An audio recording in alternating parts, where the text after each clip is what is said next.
नमस्ते, मैं हूँ रेखा सिंह। हम आप सबको सोहर का गीत सुनाएंगे।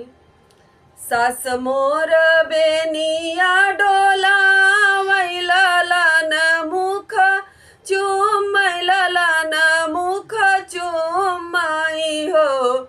एहो मोरे पिया एहो मोरे राजा ले बलैया बलैया निकला गई हो। एहो मोरे राजा ले बलैया बलैया निकला गई हो।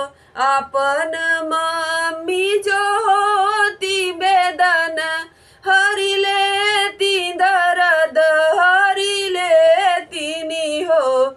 एहो सैया जी का एहो राजा जी का मम्मी नीर मोहिया तललन ललन करई हो।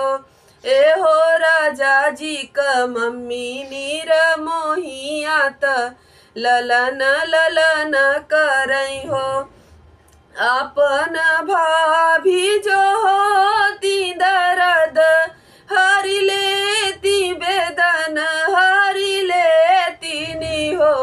एहो सैया जी का एहो राजा जी का भाभी नीर मोहिया तललन ललन करई हो।